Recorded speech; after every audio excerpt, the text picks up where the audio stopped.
Mr. Scott Meyers. Scott, we're so excited that you're here. Scott has got to be one of the most tenured self-storage syndicators out there. Is it true, Scott, you've been doing this for 20 years? You've been syndicating for 20 years? Yeah, I have been syndicating for 20 years, been in real estate for 30 years now, and it pains me to say it, and I'm sure most people don't believe it when they Nice. see my face and my picture on screen here. But It's yeah, because you we've been at it started for a when you were while. like 15, right? No, I can't lie. I can't lie. We've been at it for a while, but there's merit in that, and we're finding it out. When you're in the capital raising world, having tenure and having success over that tenure and going through a few recessions is there are some good things that come with wisdom and yeah, the scar tissue that comes from the lumps that we've taken in real estate over the years. That's right. That's right. Well, I'm so excited to hear what you have to say. So, please, as the going through the presentation, feel free to post questions in the Q&A, and we'll make sure to ask those. So, Scott, take it away. Fantastic. Well, first of all, can everybody see and hear, and can you see my screen? I do have a PowerPoint. Is it Yes, showing? we can see it. It is.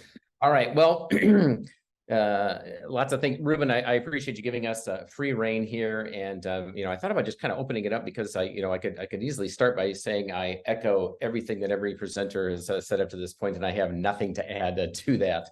And really that is true. But I thought what I do is I'm going to touch on a little bit some of the tools in our toolbox that we have to use right now. There is no surprise that raising capital is a little more difficult.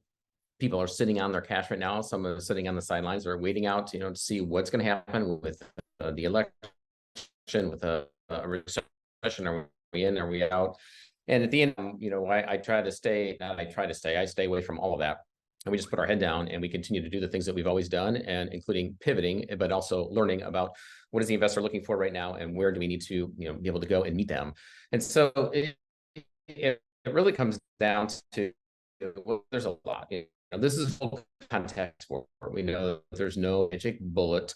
There isn't any secret sauce. We do. So it boils down to getting yourself there and do it the right way. So that's what I wanted to focus on this time out is we're going to focus on the marketing, because really, speed is the key to everything. It's the key to filling up your fund. It's the key to getting enough capital in the bank, in escrow, so that you can close on your property or portfolio of properties, whatever that looks like.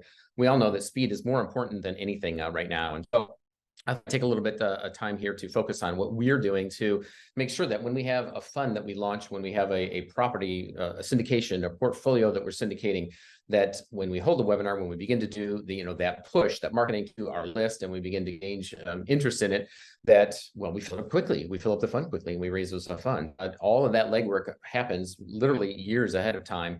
And if you haven't started doing these things, it's obviously never too late, and it's time to double down. So those who aren't familiar with myself and a little bit about what my company has done.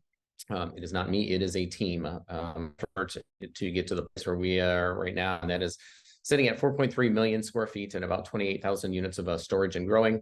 About 170 million in assets under management. Currently, we do buy and sell throughout our fund and individually. We closed a $125 million fund so far in 23. We've got a current, another fund that we've just opened up.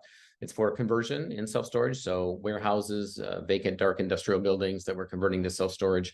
And we're also getting ready to launch next month another $25 million acquisition fund.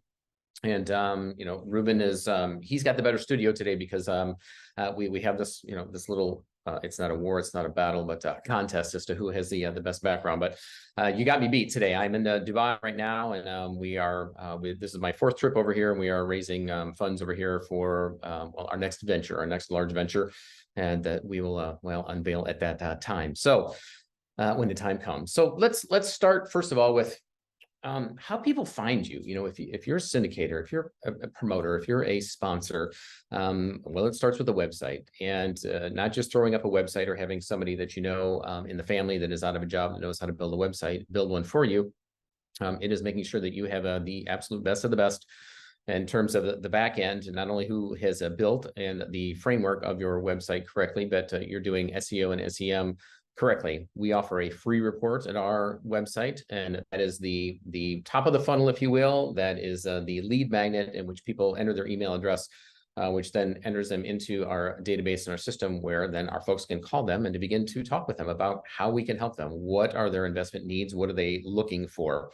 We also highlight our successes on our website, as well as press releases. Anytime that we have a closing, anytime that we have, whether we've bought or sold, when we've closed out a fund, we've had anything newsworthy. We have a lot of facilities in many markets, a lot of moving parts to our business. Anytime we have a success and we're recognized by in the press, in the magazines, we've been on news stations for various reasons. I write articles. Anytime anything is published anywhere in the world that involves us and our business, well, then we're going to promote it. We're going to turn right back around and highlight it to other places as well. We do have separate pages on Facebook, one for raising capital, one that is personal, and then one that is truly on the investing side of the business. And although it's good to have just one website for funneling traffic, we still have separate pages on Facebook, and differing opinions on that. I know many people say that you should only have one, and it should be both a mixture of business and personal. I can't say that I disagree with that, although we've just taken a different approach. We would still allow people to come into our personal page, but really it should be, business is business and personal is personal, and the post should be different on those. At least that is our feeling. If you're a syndicator, if you're a sponsor, you're raising capital and you don't have a podcast, you better go get one. You better start one right now. The stats are changing by the minute in terms of the reasons why, and the number of, well, the reasons why are because the number of eyeballs and ears that are on the various podcast channels, whether it be through Apple, whether it be through Spotify, you name it. Audio is king right now, and somebody can take a 20-minute message that you have tailored to them, and you have their attention because they clicked on you. You got a few minutes in order to get their attention, but then if they stay on, you got 20 minutes to teach them about what it is that you're doing, and doing in a way that is non-salesy, but getting them comfortable with you. This is just one more way of getting them to know, like, and trust you, so they feel comfortable when it comes time, when they begin looking into investments and investing passively, that they invest with you. So do it now. All about know, like, and trust. Get great equipment. And Rumi can really, tap into that as well, and probably, tell all the reasons why. It just, it really does. It needs to emulate everything in your business, which is, it says nothing but success. It says nothing but excellence.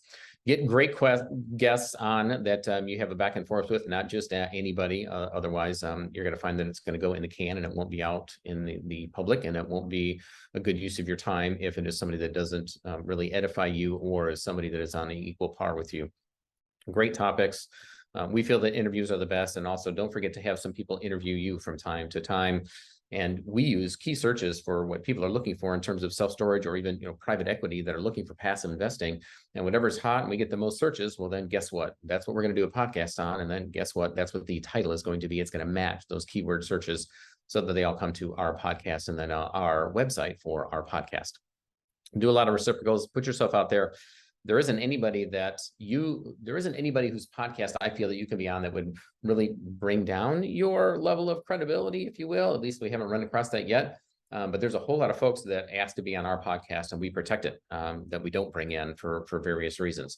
So in an effort to get more episodes out there, don't just allow anybody to come into your living room, kick off their shoes, put their feet up on the sofa, and then talk about whatever it is that they want to talk about in the midst of your family, which is your podcast network.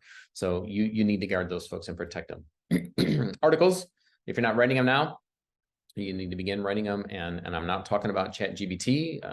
Yes, I know, and I'm not here to get into a debate about this, but let's face it, folks know right now the difference between the two. I certainly can. And I've read some very good articles that were written by AI, because we run them through over and over and over again, and it's still not the same as your voice. And the minute that somebody sees an article that came out and they've listened to you on your podcast, and they recognize this article didn't come from you, it's not your voice, they tune you out, and they recognize that you're just doing this just to get articles out. So it has to be you. It has to be your voice. It can't be ghost written. It can't be plagiarized, and it can't be written by ChatGPT.